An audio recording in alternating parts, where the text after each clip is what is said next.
They wanted everything in court: the house, the company, the life I built from dust. The judge, their old golf partner, smirked as he dismissed my plea. A sentimental fool, he called me, still believing in family loyalty. I didn't shout. I didn't argue. I simply leaned forward and spoke a few quiet words. His color drained as if he'd seen a ghost. The room went still, and from that moment, the true nightmare began. For them. Before we go on, make sure you're subscribed, and tell me in the comments what time it is where you're watching from. I remember signing the last document that morning, my hand trembling, not from fear, but from something sharper, purer, pride, maybe even joy. For 3 decades, I'd built Harrison and Partners from a one-room dream into an $800,000 firm, and now I was handing 40% of it to my daughter and her husband. Across the polished mahogany desk, Mrs. Chen, the notary, soft-spoken but sharp-eyed, stamped the final page and smiled. "Congratulations, Mr. Harrison. That's an incredible act of generosity." I looked at Elena, my daughter, seated beside Marcus. She was 36 now, yet when she smiled, I could still see the little girl who used to help me file papers in that cramped office above a dry cleaner. "Family comes first," I told Mrs. Chen. "Always has. Always will." Marcus reached across and shook my hand, his grip confident, his grin flawless. "We won't forget this, David," he said. "You have my word." The documents felt heavy, the weight of a lifetime, as Mrs. Chen tucked them into a leather folder. $800,000, Elena's. Share alone was over $300,000 in equity. She'd earned every penny. 12 loyal years managing clients, keeping the books, keeping me steady.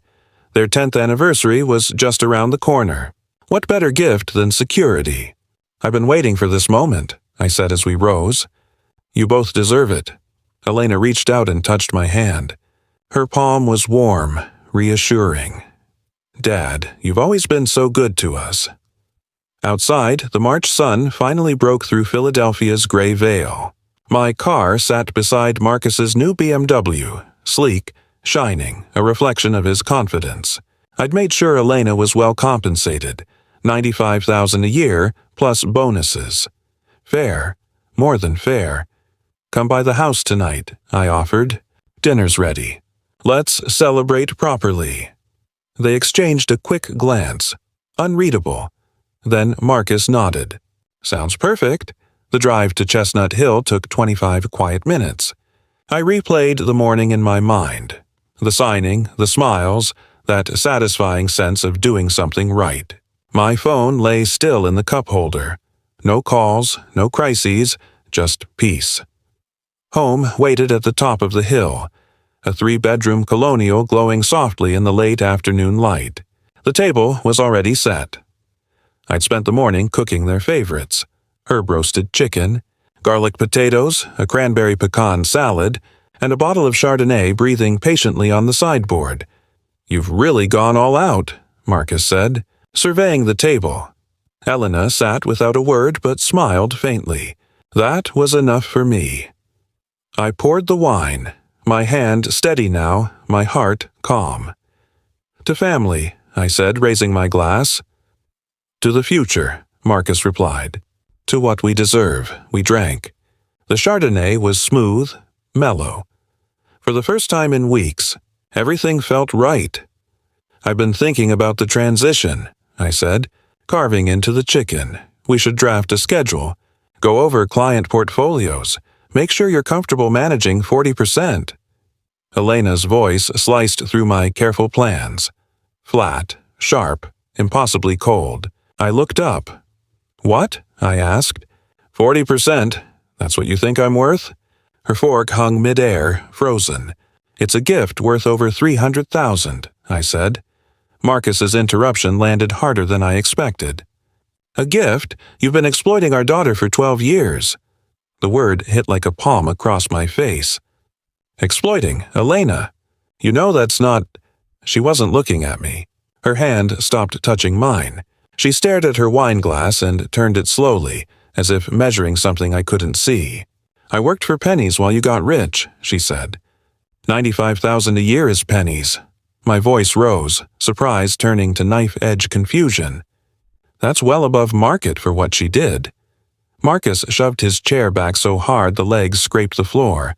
A harsh, deliberate sound. Yes, pennies. I searched Elena's face for the familiar light, the connection we'd built over 36 years. She looked away. I don't understand, I said, quieter now. I just gave you everything. Marcus stood.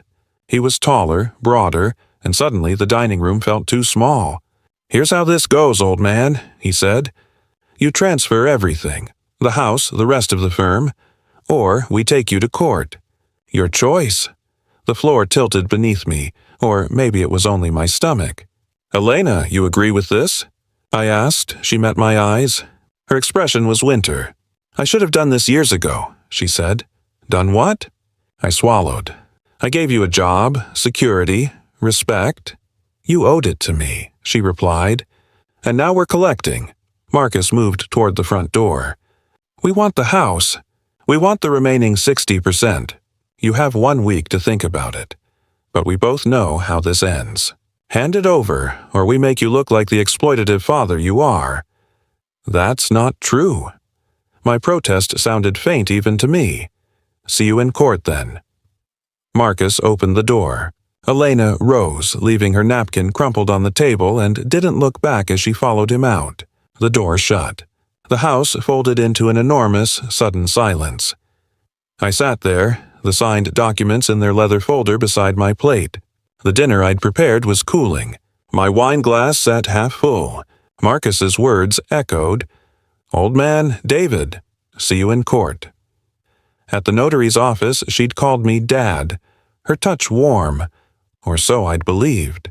Now I opened the portfolio and found my signature beneath each page, 40% given freely, with love. They'd treated it like a down payment. The chicken on my plate had cooled, a thin film of fat glinting on the surface. I pushed it away. Outside, engines started. First Marcus's BMW, then Elena's sedan. The sounds drifting down the tree-lined street until they vanished. I'd spent my life trusting family, trusting generosity. The dining room suddenly felt cavernous. I counted the chairs, 4 in the room, though only 3 had been used. The 4th stood immaculate, waiting for someone who would never arrive. Those words kept replaying in my head. You owed it to me. What had I built? What had I done? 2 weeks crawled past. The papers lay on the dining table, impossible to file, impossible to face. Each morning I drifted by and felt their weight like an accusation. I called Elena 17 times, each call sliding into voicemail. I texted, asking only to talk, to understand. Nothing. Silence, thick and deliberate. My regular lawyer, Tom Brennan, urged patience. Maybe it's temporary anger, he said over the phone. Give them space. But Marcus's threat hadn't sounded temporary. See you in court had the feel of a promise. On a Thursday morning, the courier's knock made me jump while I was hunched over client files, trying to work. He handed me an envelope stamped with an official seal. Legal documents for David Harrison, sir. Sign here. The envelope felt heavy in my hands, the kind of weight that means trouble. Inside, formal language swam at me. I scanned the first page and my name stared back. Harrison v. Harrison. Complaint for damages and equitable relief. The accusation sat bold and small on the paper. Exploited. They claimed I'd exploited Elena by paying her $95,000, by offering flexibility, health benefits, paid time off. Everything I'd thought showed care. The numbers didn't add up to their story. The total demand was brazen. The house listed at $650,000. The remaining 60% of the firm, roughly $480,000. More than $1 million in asserted assets. All for emotional and economic damages. I closed the door, carried the packet to my study, and spread the papers across my desk. Then I pulled out 12 years of payroll records. Numbers had always been my refuge. Precise, unambiguous, mercilessly honest. I organized every paycheck, every bonus, every benefit, arranging them into a clean, chronological truth. Market rate for a senior accountant in Philadelphia, $60,000 to $70,000. I'd paid her $95,000 plus full health insurance and flexibility whenever she needed it. The proof was there. Facts would win. They had to. Tom read the documentation over the phone. "It looks good, David," he said, but I heard the tremor of uncertainty in his voice. "We'll present this at the preliminary hearing." "When is that?" I asked. "In 10 days. April 15th. I spent those 10 days building a defense, summaries, highlighted figures, and ironclad timeline. My accountant's precision became both scalpel and shield. If the judge could see the truth, the nightmare would end." On the morning of the hearing, I walked into the courthouse, a limestone block that pretended to be permanent. I arrived 40 minutes early, briefcase bulky with evidence. The security line moved slowly. People flowed past me, lawyers in expensive suits, families clustered on benches, the quiet hum of lives waiting for judgment. A line of teenagers in handcuffs moved past, flanked by guards, and for a moment the courthouse felt like a conveyor belt of other people's dramas. Then I saw them, Elena and Marcus standing by the elevator with a man in a gray suit, their lawyer, laughing as if they'd rehearsed this moment. Marcus's hand rested on Elena's shoulder with that familiar, possessive ease. I walked straight toward them. "Elena." She looked right through me as if I were already air. "Elena, can we please talk?" Their lawyer stepped forward and put himself between us. "Mr. Harrison," he said coolly, "any communication should go through me." He proffered a business card. I didn't take it. Marcus's smirk widened. "See you in there, old man," he said. The courtroom itself was smaller than I'd imagined.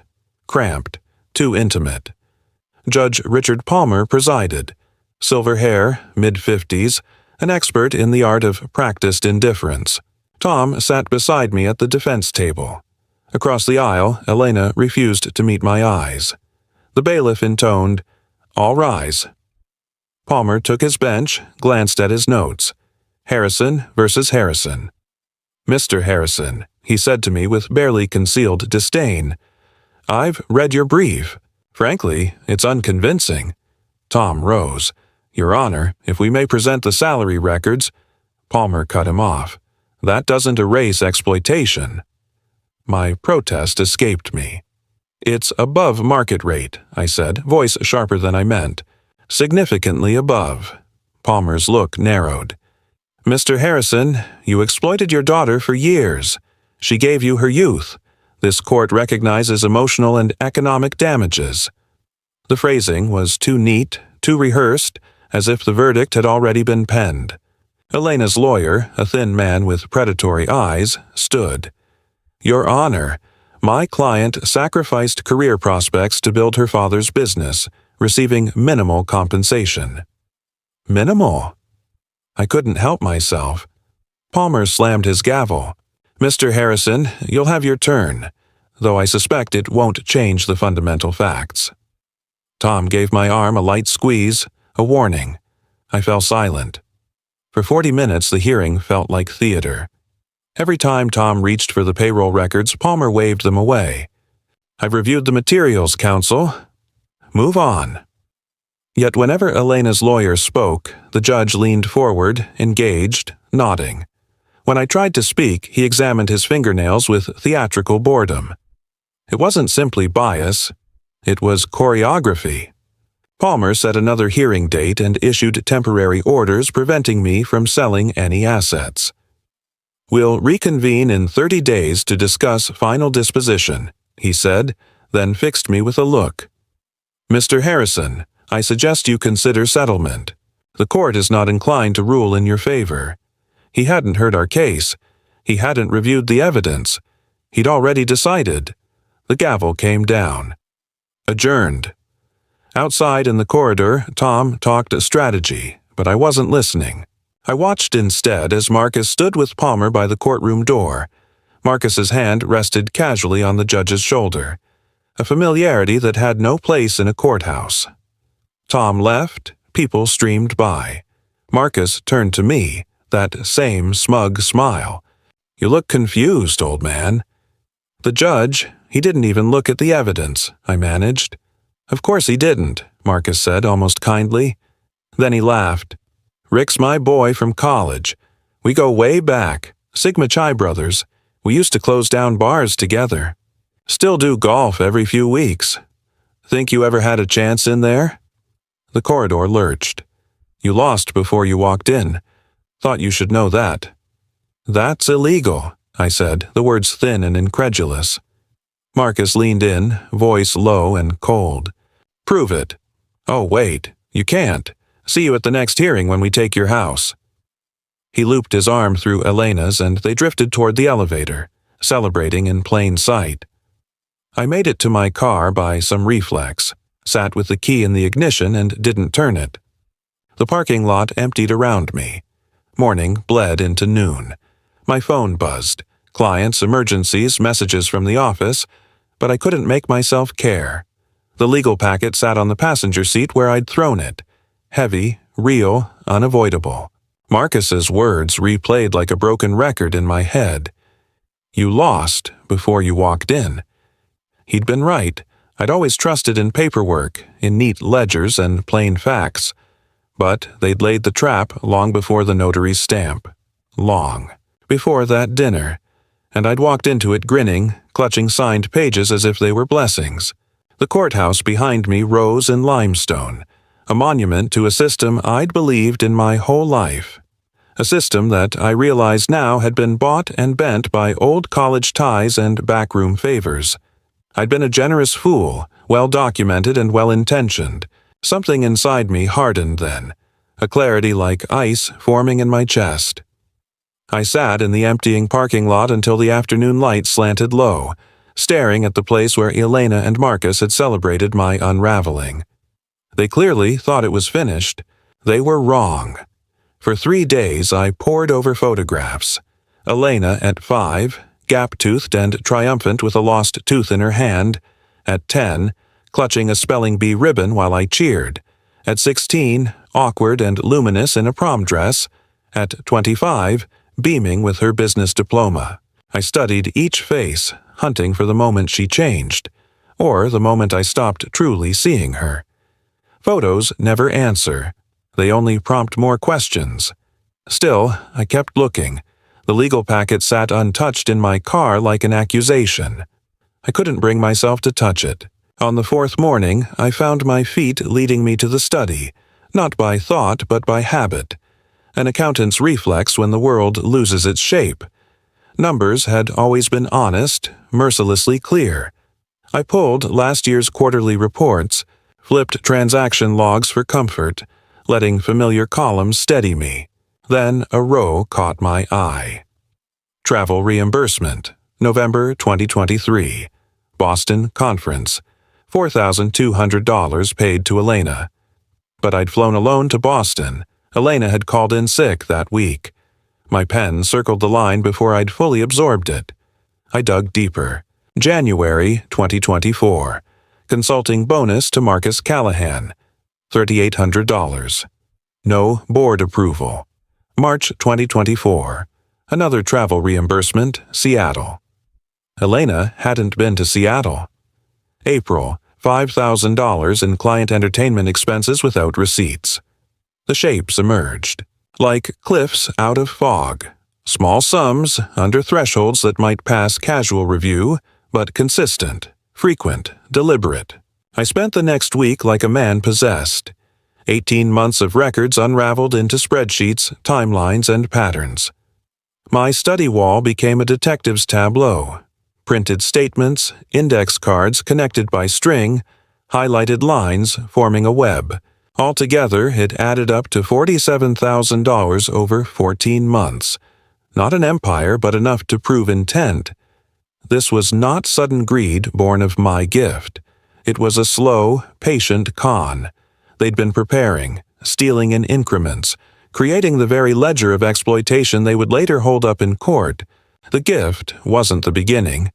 It was the culmination. Sitting back, laptop glowing, I spoke to the empty room. They hunted me. This was a plan. That shift in framing mattered. This wasn't a moral failing on my part. It was criminal behavior on theirs. If it was crime, I needed someone who fought crime in corporate robes. Not Tom Brennan with his cautious calm, but a lawyer versed in financial warfare and forensic accounting. 2 days of research led me to one name: Daniel Kowalski. His reputation glowed in business litigation circles. A Big Four accounting background before law school, a string of wins in complex corporate disputes. His rate was steep, $350 an hour. I didn't call for bargains, I called for results. Kowalski's office was a 40-minute drive through traffic to downtown Glass and Steel. The 12th floor suite matched the address. Sleek, minimal, quietly expensive. Daniel himself was younger than I'd pictured. Mid-40s, sharp suit, an expression that held professional sympathy without sentimental warmth. I set a 3-inch folder on his desk, tabs and color-coded highlights visible at the edges. He lifted it, felt its weight, and surprised me with a small, appreciative nod. "You compiled this yourself," he said. "I was an accountant," I answered. "Still run the firm for now." He read while I waited. His face moved from skepticism to curiosity to genuine respect. "This is thorough," he said finally, "but there's a problem." My throat tightened. "You already transferred 40%, he continued. "No clawback provisions, no performance conditions. That will complicate any reversal." "Right," I said, "but I still control 60%. He leaned forward. "Good. Emergency board meeting. Freeze dividend distributions. Commission a full financial audit. Use your majority to force transparency." He tapped the desk. "They'll sue immediately. Claim retaliation, bad faith, that you're sabotaging the business. Expect it." "I know," I said, meeting his eyes. "I'm counting on it." "You're counting on being sued," Daniel replied calmly. "But you say they've been stealing from client accounts. An audit will expose that. Let them explain it in court." Daniel studied me for a long beat. "That's aggressive. Your daughter will be implicated." "She already is," I said. "I'm just documenting what happened." He hesitated. "This will get expensive. Ugly." "Are you sure?" I pictured Marcus's smugness in the courthouse corridor, Judge Palmer's dismissive wave, Elena looking through me as if I'd never existed. They'd tried to play financial games with a man who'd built a business for 30 years. "Yes," I said. "I'm sure." Daniel nodded slowly. "All right, I'll draw up the board meeting notice. You'll need to deliver it personally. To each board member, including Elena and Marcus. They must be notified as directors. Can you do that?" I stood, gathered my folders. "I'll do what needs to be done." Outside, walking through downtown toward the parking garage, I caught my reflection in a glass facade. Thinner, older, creased by the last month. But behind the lines was something else. Focus. Purpose. The legal packet in my briefcase no longer felt like an open wound. It felt like a tool. I had work to do. The week before the meeting became a blur of preparation. Drafting notices, studying the bylaws, rehearsing a measured delivery. Daniel warned me repeatedly, "Stay clinical." "This is fiduciary duty," he said, "not punishment. Don't make it personal." I arrived at Harrison & Partners 40 minutes early. The conference room was mine. 12 chairs, my table, my rules. I placed a formal, numbered agenda at every seat. Procedure, not passion. Daniel arrived with his leather portfolio and gave the setup a curt nod. Board members filtered in. Marcus Chen and Patricia Valdez, longtime associates who looked uncomfortable being pulled into family storms. They sat distant from the head of the table. Elena and Marcus arrived last, radiating contempt. "What is this, David?" Marcus demanded without sitting. "Some kind of power play?" "Emergency board meeting, properly noticed under the bylaws," I said calmly. "Please sit." "I don't take orders," Marcus began. "Mr. Callahan," Daniel cut in, precise and cool, "as a director you are required to attend properly noticed meetings. You may participate or leave, but the meeting proceeds either way." Marcus seated himself, jaw clenched. I opened the agenda, voice steady. First item. I propose an immediate suspension of all dividend distributions pending a comprehensive financial audit. Marcus's hand hit the table with a crash. The room flinched. You can't do that, he spat. As majority shareholder owning 60%, I can, I replied. Elena leaned forward, trying for warmth that never landed. Dad, you're hurting us financially. She used the name I'd rarely allowed. Formal, distant. If the books are clean, the audit will show it, I said. Unless there's something to hide. Marcus erupted. Are you accusing us? No, I'm calling an audit, standard business practice. I asked for a vote. My 60% carried it. Marcus and Elena's 40% counted for nothing under the bylaws. For the first time since I'd signed away 40%, control shifted back to me. Marcus rose, chair legs scraping the floor. Freeze dividends. Fine. We'll see you in court tomorrow. He stalked out, Elena at his elbow. The door slammed so hard the framed certificates shook. Daniel began gathering his things. That went about as expected, he said.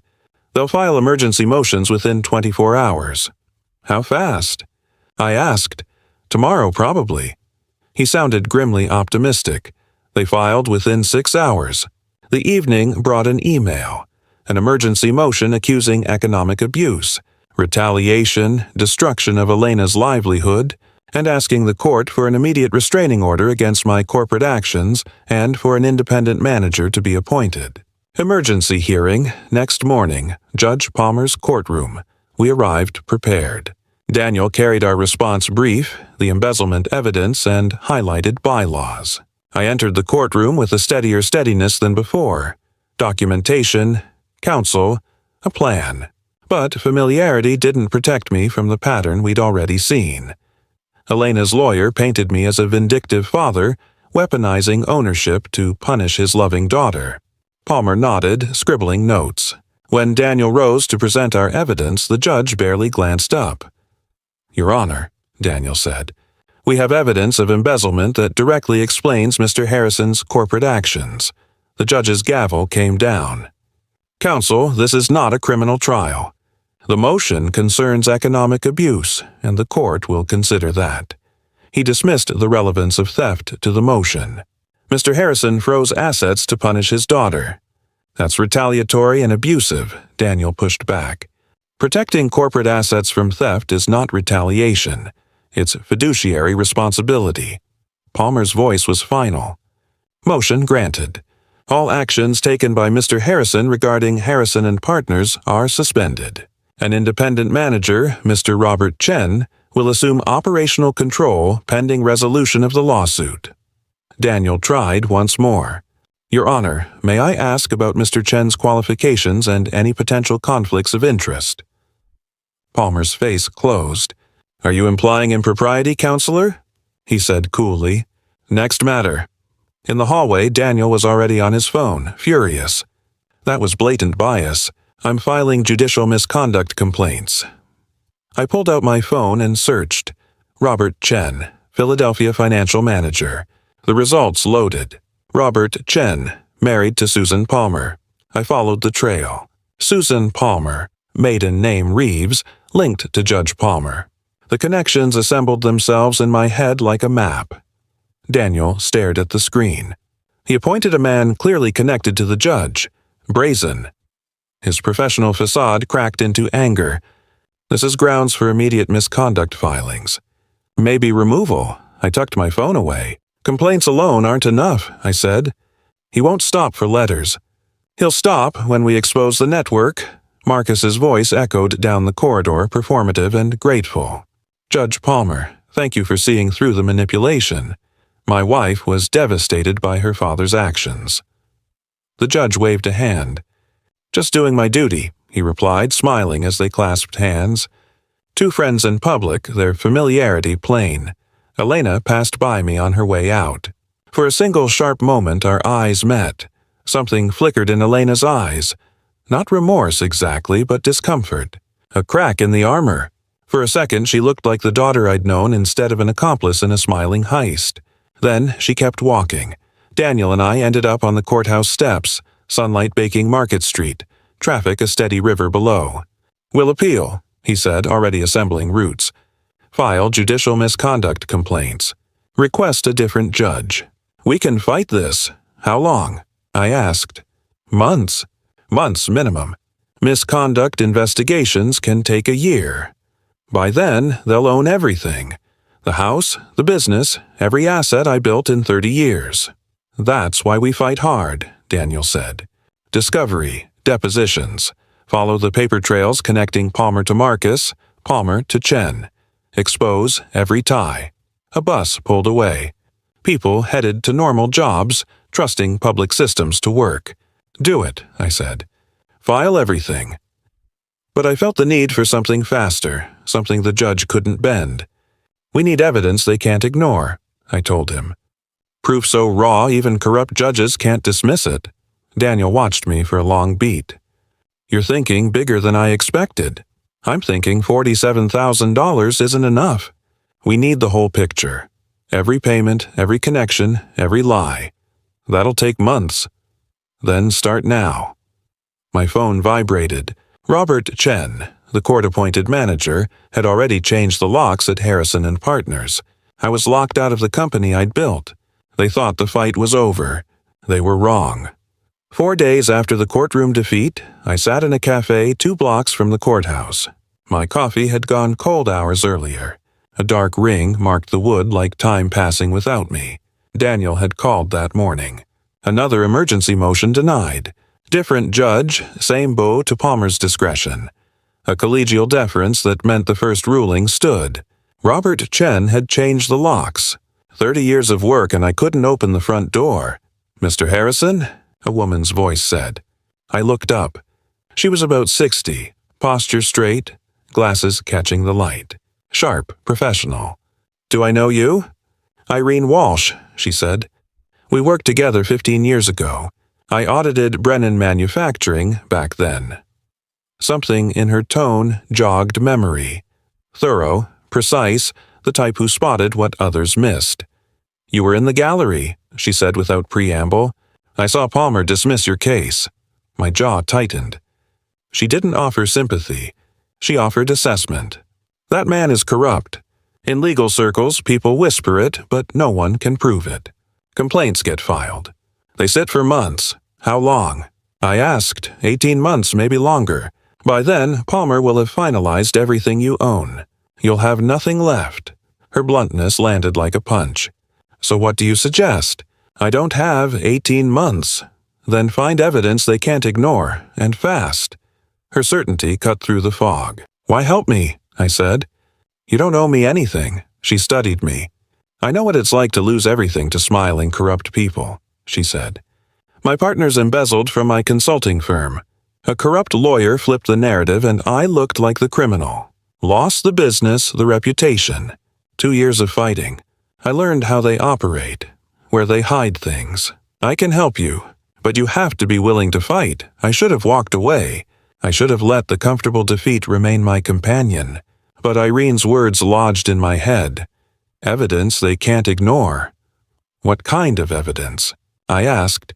The kind that lives in public records, corporate filings, business registrations, disclosure statements, she said. Palmer reacts to public records. He flinched the first time you mentioned them in court. He fears being named. She led me to her office in Old City, a brownstone converted to work and life. A whiteboard ran one wall, filing cabinets lined another, and a desk sagged under neat chaos. She pulled folders and spread them out. Court dockets, transcripts, highlighted lines, hand-scrawled notes. "I've been tracking Palmer's rulings for 3 years since my case," Irene said. "See these?" She pointed to a cluster of files. 23 cases flagged over 5 years where he ruled against clear documentary evidence. Same network of favored people. Look at the overlap. Social clubs, country club friends, the same business associates that keep appearing. I leaned in despite the exhaustion. My accountant's eye engaged, scanning for anomalies. He reacts whenever corporate documents or financial disclosures are mentioned, I said. Dismissive, even angry. Exactly, Irene said. He fears public records because they contain names that connect him to people he can't afford exposure with. For days, we worked in a blur.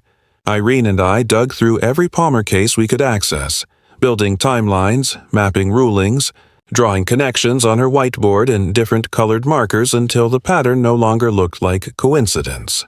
Palmer didn't just bend the law sometimes, he was running a system. Now we need a professional investigator, Irene said on the fourth day. Someone who can follow financial trails legally and build court-grade documentation. That's expensive, I said.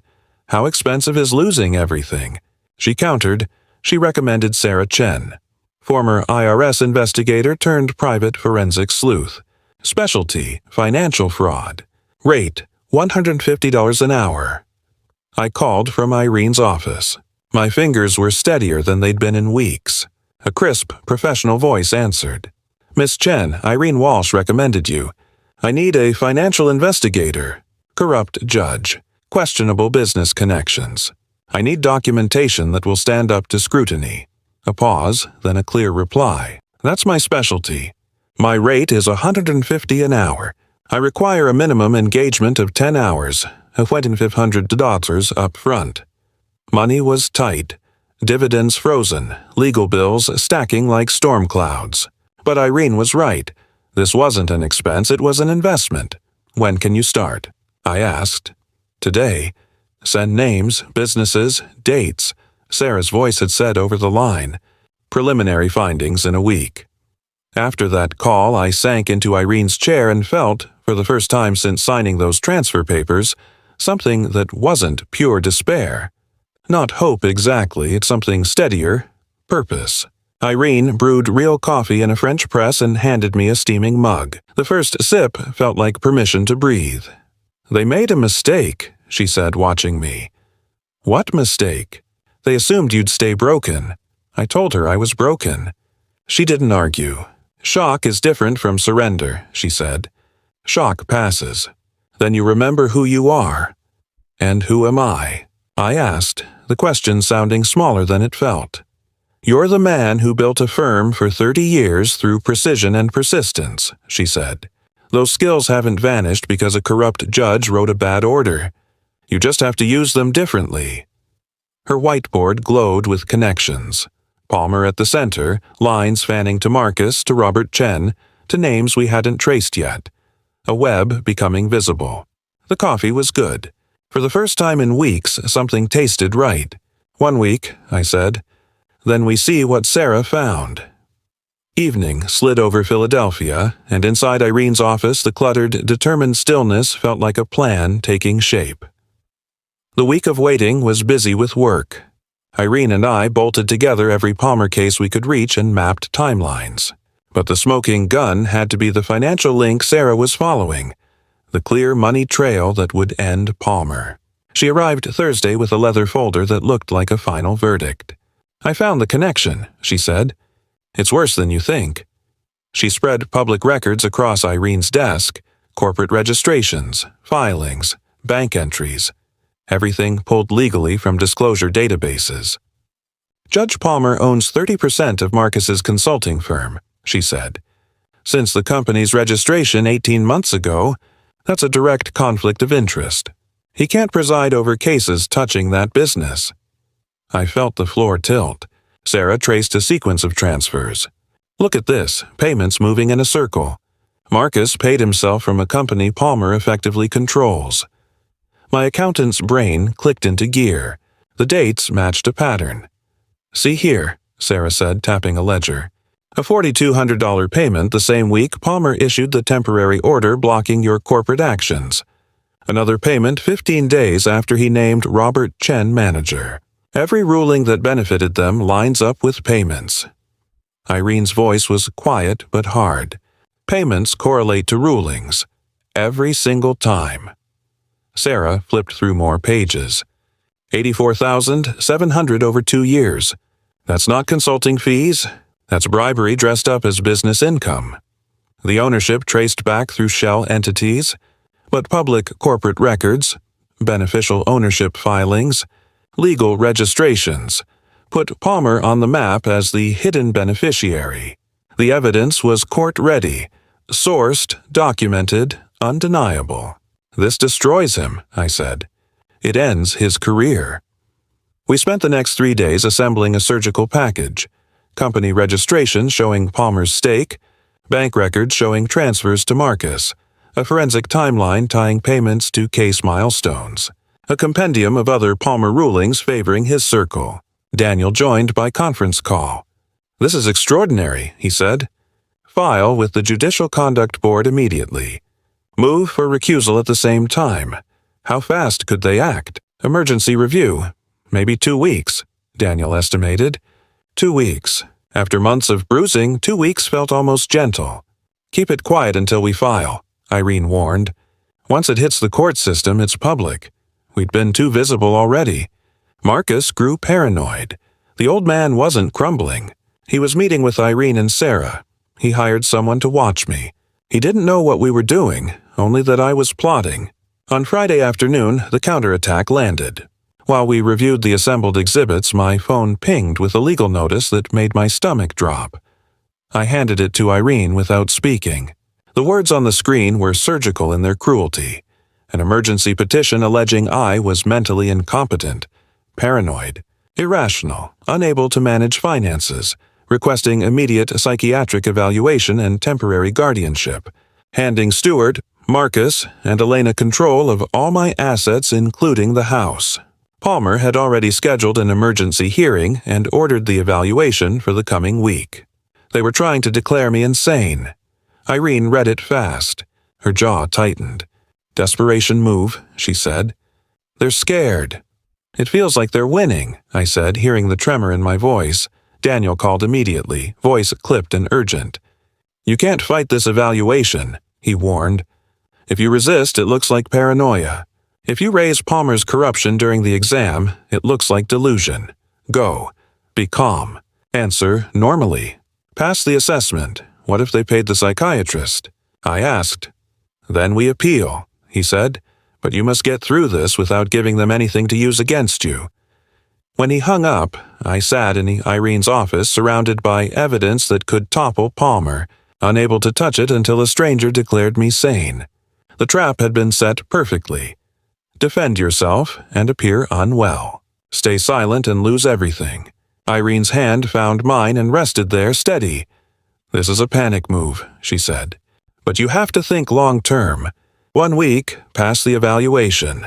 2 weeks, we file the misconduct complaint and the recusal motion with everything attached. A month from now, if we do this right, his network is exposed and his career is over." Her words were a rope stretched across a canyon. "I'm standing on the edge," I said. "Then don't look down," she said, squeezing my hand. "We have the evidence. We have the plan. Stay standing long enough to use it. If you can't, I will. You've survived this far. 1 more evaluation, and then we end them." I glanced at her desk, at the neat stack of files waiting to become a reckoning. 2 folders lay side by side on Irene's desk like a verdict. One bulging with the documentary evidence that could end Palmer's career, corporate filings, bank traces, a public record trail, and the other thin but lethal, the psychiatric evaluation order that could erase my legal personhood on a single clinician's note. Everything we'd assembled sat behind that one test. "1 step at a time," Irene said softly. "Pass the evaluation first." "What if they've already won?" I asked. "What if every door is closed?" "Then we find a window," she answered. "That's what survivors do." Outside, the city moved on. Streetlights flickered on, cars streamed past, people going about ordinary lives while corruption sat in plain sight. Sarah had left hours before with her evidence. Daniel was poised to file the complaints as soon as I cleared the evaluation. Everything was ready, except me. I had to walk into a room with a psychiatrist who could be diligent or compromised. I had to describe my daughter's betrayal without sounding bitter, outline a judge's corruption without sounding paranoid. I had to be rational while recounting what looked like a conspiracy. I had to perform sanity while speaking the truth. Irene's hand hovered near mine on the desk, close but not pressing. 1 hour, she said. That's all. Sit calm, be ordinary. For 1 hour, act like the man you were before any of this happened. I wasn't sure that man still existed, but I would find him. Or fake him well enough to pass. The alternative was surrender. The week leading up to the evaluation was a study in restraint. Irene drilled me on answers, measured, factual, no accusations about the judge. Daniel sent a checklist. Cooperate, don't flash anger, don't mention conspiracies. Grieve the family betrayal, he'd said. Don't invent grand plots in front of the clinician, even if it's true. Dr. Melissa Torres's waiting room was the particular beige of institutions. Bland motivational posters, unread magazines, a clock that sounded too loud. I practiced the lines, steadying the muscles of my face. The receptionist called my name. Her office was warmer than the waiting room suggested. Sunlight slanting across comfortable chairs, framed credentials on the wall. Dr. Torres, mid-40s, professional and easy in manner, greeted me with a pile of court papers already on her desk. She read the filing once, then looked up. It alleges paranoid behavior and impaired ability to manage finances, she said. How would you respond? Careful, I remembered. Calm. I told the truth in a tempered voice, that I was under acute stress from family conflict and litigation, that the strain affected my sleep and appetite but not my judgment, that I was grieving a profound betrayal but not detached from reality. I spoke about my business, my routines, my medical history. I emphasized planning, organization, and an ongoing capacity to manage affairs. Her pen hovered. She asked direct questions. I answered direct questions. I kept the conversation anchored to facts. Dates, meetings, bank reconciliations, hearings. I did not mention Palmer's name as an accusation. I described the proceedings as frustrating and legally complex. As the hour unfolded, her expression shifted from neutral professionalism to a puzzled concern. She reread the filing and then looked at me for a long moment. Mr. Harrison, she said finally, I've conducted hundreds of competency evaluations. You present as cognitively intact, emotionally appropriate, and capable of rational decision-making. I felt something loosen in my chest. So, your report will state I'm competent? Her answer was steadier than I could have hoped. Yes, I will conclude the allegations of incapacity are unfounded.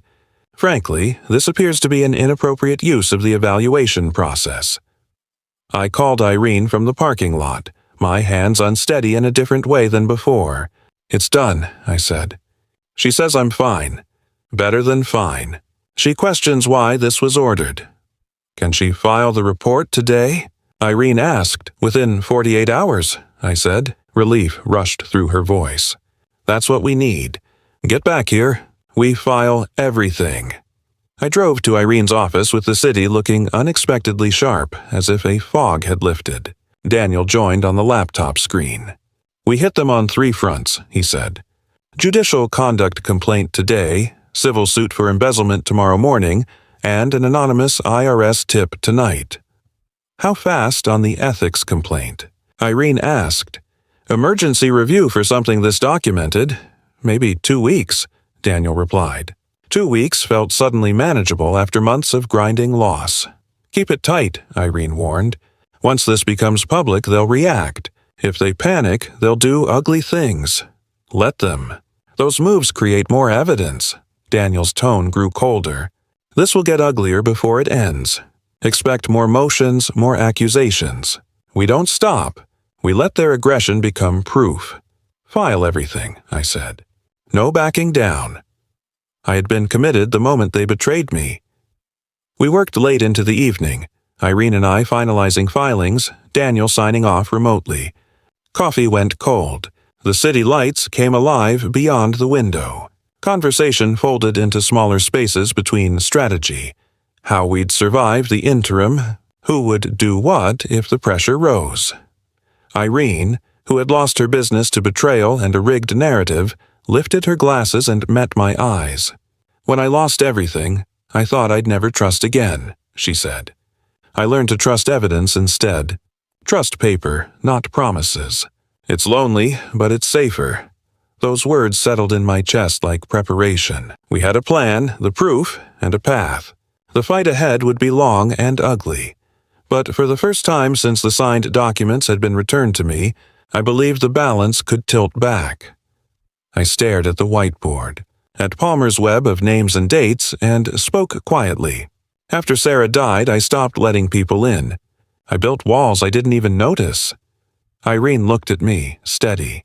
"Are the walls still there?" she asked. "Some of them," I admitted. Then I surprised myself by smiling. "But working with you these past weeks, and it's different. I don't feel alone. No." Her answer was soft, unembellished. For a long, suspended beat, something shifted. Not romance exactly, but the seam where partnership might become more. She walked me to the door, hesitated, and said, "You know you're not alone in this anymore, right? Whatever happens, you have someone in your corner." "I know," I said. "I don't think I could have survived this without you. Not the strategy, not the company." "Partnership," she said, and a small smile creased her face. "That's a good word for it. For now, go home. Sleep if you can," she urged. "Tomorrow we change everything." I drove through Philadelphia under glassy streetlights, and for the first time in months, the loneliness had a crack in it. Tomorrow we filed everything. Tomorrow the real fight began. That night I slept, not because the danger had disappeared, but because at last I was choosing the battle on my terms. At Irene's office the next morning, Daniel's face filled the laptop screen, serious and ready. "Once we file, there's no pulling back," he said. I nodded. "File it." His cursor clicked. Ethics complaint submitted. 47 pages documenting Palmer's hidden ownership in Marcus's firm, $84,700 in suspicious payments, a timeline of 23 biased rulings, corporate records and bank statements, every line footnoted. Daniel clicked again. Civil lawsuit filed, served to Marcus and Elena tomorrow. And the anonymous IRS tip? Already in the system overnight. 3 weapons launched simultaneously. Then we waited and braced for retaliation. Days crawled. Daniel explained the sequence. The Judicial Conduct Board would screen our complaint, then notify Palmer and open a preliminary investigation. The civil suit would be served within 48 hours. The IRS would move on its own clock. Irene and I watched the docket, checked filings obsessively, bracing for counterpunches. 5 days after filing, the Judicial Conduct Board served formal notice on Palmer, an ethics complaint alleging conflicts of interest, bias, and corruption. He had 30 days to respond. Preliminary investigation opened immediately, given the quality of the material. I pictured him reading the packet, seeing my name across the cover. His fury, I imagined, had to be volcanic. A week after the filings, I found myself in the courthouse for a scheduling hearing assigned to another matter. Palmer, still technically attached to my case, approached in the hallway. He breached protocol, speaking loud enough to be heard, but low enough to claim deniability. "Mr. Harrison," he intoned, "you're making very serious accusations against a sitting judge." Old David might have shrunk. New David looked him straight in the eye. "I filed a complaint with the proper authorities," I answered. "That's my right." Palmer stepped in close, the move designed to intimidate. "You're playing with fire. People who accuse judges sometimes lose more than lawsuits." I didn't retreat. I raised my voice just enough to create witnesses. "That's between you and the Conduct Board, Your Honor. I'll let them review the evidence." The exchange hung in the corridor. Palmer tried to recover with a parting. "We'll see what the board decides." But his voice lacked bite. Attorneys nearby had watched. Word would spread. Daniel leaned close afterward and whispered, "That was either brave or reckless." "Probably both," I said. "I'm done being afraid." Soon after, Marcus and Elena were served with our civil suit. Panic rippled through them. Marcus called for emergency counsel. Not the conciliatory lawyer who'd handled their initial case, but a scorched-earth litigator. The new lawyer reviewed our complaint and said what we expected. "This is serious." Financial disclosure would drag everything into the light. Their impulse was to strike back hard. Within a week, they filed a countersuit accusing me of interfering with business operations and defamation, demanding $500,000 for emotional distress. A blunt, expensive attempt to bury me in fees. Daniel reviewed the countersuit over a video call. It's spiteful, standard intimidation, he said. Weak on the merits, but expensive to defend. Expect at least $20,000 to push this back, more if it drags on. My savings had already taken a hit, some $32,000 spent so far. Money was tight, dividends frozen, bills piling. Irene touched my arm. "You're not stopping," she said. "We finish this." Her certainty steadied me. Their countersuit was desperation dressed as aggression. Every claim they threw at us created discovery. Legal levers we could use to compel documents, force depositions, and extract sworn testimony. Daniel matched their filings motion for motion. The more they lashed out, the more material we gained. 3 weeks, Daniel said quietly one evening as we stood before the whiteboard, the timeline mapped in precise ink. Preliminary hearing for Palmer in 3 weeks. The Judicial Conduct Board moves fast with evidence this solid. 3 weeks, I repeated, tracing the dates. I can last 3 weeks. We all can. Irene nodded. The timeline on the board marched forward. Their response deadlines, deposition windows, IRS processing times. No more passive waiting. We were on offense. The next 3 weeks turned into a blur of depositions, document requests, and legal wrangling. Marcus's new counsel filed motion after motion to delay and deflect, but Daniel met every tactic with counter-filings. Meanwhile, the Judicial Conduct Board worked on its own track. Independent, meticulous. Then the call came. Daniel's voice over the line was electric. They suspended Palmer pending investigation. He's off the bench, effective immediately. It hit like a current. Palmer, who had seemed untouchable only months before, was now sidelined. His caseload was reassigned. The question everyone asked next was who would inherit my case. The answer felt, astonishingly, like a small mercy. Judge Martha Brennan. 20 years on the bench, a reputation for fairness, no ties to Palmer or Marcus. An honest judge. For the first time in months, something in the machinery of justice looked like it might still work. I understood. I stared at the whiteboard, Palmer's web of names and dates, and felt the old defenses surface. After Sarah died, I'd stopped letting people close. I'd built walls so high I didn't notice them until someone scaled them for me. Are the walls still there? Irene asked. Some of them, I admitted. Then, unexpectedly, I smiled. But working with you these past weeks, it's different. I don't feel alone. No, she answered softly. For a suspended second, something shifted between us. Not a sudden romance, but the seam where partnership might become more. As I prepared to leave, Irene walked me to the door and hesitated. You know you're not alone in this anymore, right? Whatever happens, you have someone in your corner. I know. I couldn't have survived this without you, I said. Not the strategy, the company.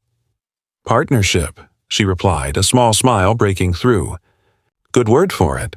For now, go home. Sleep if you can. Tomorrow, we change everything. I drove through Philadelphia with the city sliding by my windows, and for the first time in months the loneliness had a crack in it. Tomorrow we filed everything. Tomorrow the real fight began. That night I slept better than I had in ages. Not because the danger had vanished, but because I was finally fighting back on my terms. The next morning, Irene's office felt electric. Daniel popped up on the laptop, his face serious and ready. Once we file, there's no pulling back, he warned. I nodded. File it. He clicked. Ethics complaint submitted. 47 pages detailing Palmer's hidden stake in Marcus's firm. $84,700 in suspicious transfers. A timeline of 23 biased rulings. Corporate records, bank traces, everything footnoted. Another click, civil suit filed to be served to Marcus and Elena tomorrow. The anonymous IRS tip, already in the system. 3 weapons launched at once. Then we waited. Days crawled as Daniel explained the mechanics. The Judicial Conduct Board would screen our complaint, notify Palmer, and open a preliminary investigation. The civil suit would be served within 48 hours. The IRS would move on its own timetable. Irene and I watched dockets obsessively, braced for blowback.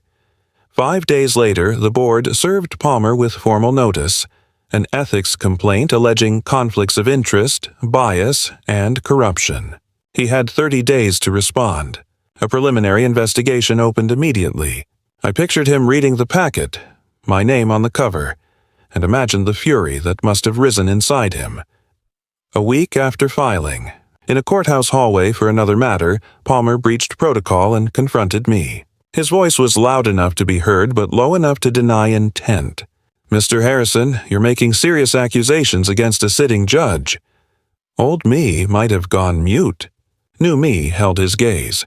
"I filed the complaint with the proper authorities," I said. When he edged closer and threatened the consequences of accusing a judge, I raised my voice just enough to ensure witnesses and said, "That's between you and the conduct board. Let them review the evidence." His attempt at intimidation weakened. Nearby, attorneys had watched. Word would spread. Daniel whispered, "Either brave or reckless." "Both," I said. "I'm done being afraid." Marcus and Elena were served with the civil suit. Panic rippled through their camp. Marcus retained a scorched earth litigator. They filed a countersuit accusing me of interfering with business operations and defamation, demanding $500,000, an obvious attempt to drown me in legal costs. Daniel reviewed it by video. Weak on merit, expensive to defend. Expect $20,000 at a minimum. My savings were battered, roughly $32,000 spent so far, but Irene squeezed my arm and said, "You're not stopping." Her certainty steadied me. Their aggression produced discovery, and discovery would expose everything. 3 weeks, Daniel said, pointing to the whiteboard. Preliminary hearing for Palmer in 3 weeks. The board moves fast when the evidence is this good. 3 weeks, I repeated, tracing the timeline. We can last 3 weeks, Irene nodded. No more passive waiting. We were on offense. The next weeks blurred into depositions, document requests, and legal sparring. Marcus's new counsel threw motions to delay. Daniel countered. The Judicial Conduct Board worked independently. Then the call came. Daniel's voice crackled with energy. They've suspended Palmer pending investigation. He's off the bench effective immediately. The news landed like a current. Palmer, untouchable 3 months ago, was sidelined. His caseload reassigned. The question, who would take my case? The answer felt like mercy. Judge Martha Brennan. 20 years on the bench, known for fairness with no ties to Palmer or Marcus. For the first time in months, the machinery of justice looked as if it might still function. I'd forgotten how that felt. The first hearing under Judge Brennan was 5 days away, and those 5 days stretched longer than the previous 3 weeks. Irene and I rehearsed every presentation. Embezzlement evidence, Marcus's unreported income, Palmer's bias timeline. The strategy changed. We were now presenting facts to someone who would actually read them. Brennan's courtroom was different from the start. Focused, professional, devoid of the theatrical indifference we'd met before. "Help me understand your position, Mr. Callahan," she said, addressing Marcus directly. "Your father-in-law gave you 40% as a gift. Now you're suing for his house and the remaining 60%. Explain the legal basis." Marcus sputtered manipulation, emotional appeals. Brennan cut him off. "That's not a legal answer." Without Palmer's tilt, their case stood naked and weak. "I see a gift, documented salary above market rate," she observed. "No evidence of exploitation. I see a subsequent lawsuit and temporary orders from a judge now under ethics investigation. What am I missing?" There was only silence. That same week, the IRS audit arrived for Marcus. Sarah Chen's tip had triggered scrutiny of those $84,700 in consulting payments, unreported income that carried a tax liability and potential criminal exposure. Daniel called Marcus's lawyer with an offer. Withdraw claims. Return the 40%, pay my legal fees of $28,000, and we don't pursue criminal charges or cooperate with the IRS prosecution. It sounded like extortion, but it was negotiation with teeth. The alternative was full exposure. Then my phone rang. Elena. First contact since the courthouse months ago. "Dad, can we talk?" "Just the two of us." I agreed to meet in a neutral public cafe. She arrived looking small and lost. Weight down, eyes rimmed with stress. "It was Marcus's idea," she said through tears. "He convinced me you owed us. I was wrong. I'm so sorry." Her apology felt genuine. I listened without interruption. When she finished, my answer was measured and cold. "Elena, you're 36. You're not a child. You made choices. You signed documents. You stood in court while Marcus attacked me and you said nothing." She begged forgiveness, citing mistake and manipulation. "I forgive you," I said finally, "but I can't forget. You're not my daughter in the way you were." Hours later, Marcus called, furious and threatening. I stayed calm. "My records are impeccable," I told him. "You have $8,400 to $2,700 in unreported income and embezzlement allegations pending. Threaten me all you want. It won't change the facts." A week later, Brennan announced at the preliminary ruling hearing, "Based on the evidence reviewed, I am inclined to dismiss plaintiff's claims against Mr. Harrison. The transfer appears to have been a voluntary gift with no legal obligation for further transfers. I will issue a formal ruling within a week." Marcus and Elena sat defeated. Outside on the courthouse steps, Irene and I stood with Daniel nearby. Her hand found mine. "We did it," she whispered. I squeezed back but reminded myself it wasn't over. One final ruling remained. That week passed under a curious pall. Not tense, but inevitable. Marcus and Elena filed motions to delay. Brennan denied them. I prepared not for battle but for closure. On the final day, the courtroom filled with an expectant crowd. News had spread about Palmer's downfall. Judge Brennan read clearly and decisively. She dismantled their claims, found no evidence of exploitation, and, sharply, detailed the embezzlement and fraudulent reimbursements totaling $47,000. "This bad faith conduct voids the original gift transfer under Pennsylvania law," she pronounced. Her gavel fell. The 40% transfer was null and void. Full ownership returned to me. She addressed Marcus directly. "Mr. Callahan, you failed to report $84,700 in business income. The IRS has assessed tax liability and penalties." She ordered the plaintiffs to pay my legal costs. Then, as if the system were finally correcting itself, she added, "The Pennsylvania Judicial Conduct Board issued a ruling yesterday suspending Judge Richard Palmer for 3 years for serious ethical violations related to financial conflicts of interest." Marcus's lawyer objected and vowed to appeal. Brennan smiled with quiet confidence.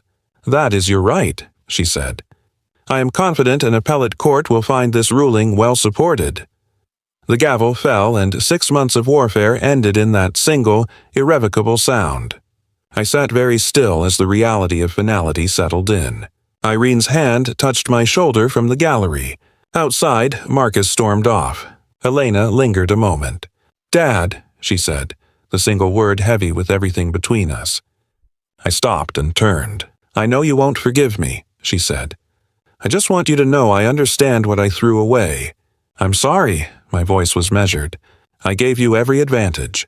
You chose greed over integrity. I forgive you, but forgiveness doesn't erase consequences. You're not my family anymore." She nodded, tears falling. "Will you be okay?" she asked. "Yes," I answered. "Better than I've been in years." She noticed Irene beside me and understood. She walked away, and the daughter I'd loved became a stranger. I felt sorrow, but a surprising lightness, too. Irene slipped her arm through mine. "Ready to leave?" she asked. "Yes, let's go home." 1 week later, I signed papers selling Harrison and Partners to Reynolds and Associates for $850,000. After 30 years, I walked away in an afternoon, feeling no regret. The firm embodied an old life, betrayal, pain, and it was time for something new. Irene and I filed paperwork for Walsh and Harrison Financial Protection Services. a consulting practice to help elderly business owners protect themselves from family financial abuse. It wouldn't be about fortune. It would be about preventing others from suffering what I had, our scars becoming shields. Through my network, I learned what had become of Marcus and Elena. Divorce within a month of the final ruling. Marcus's consulting business collapsed when Palmer's hidden stake was forced into liquidation. He now worked in sales, bitter and broke. Elena found only small firm work as a staff accountant at $45,000 a year, her reputation scarred. I felt no glee at their struggles, only the quiet acknowledgement that justice had consequences.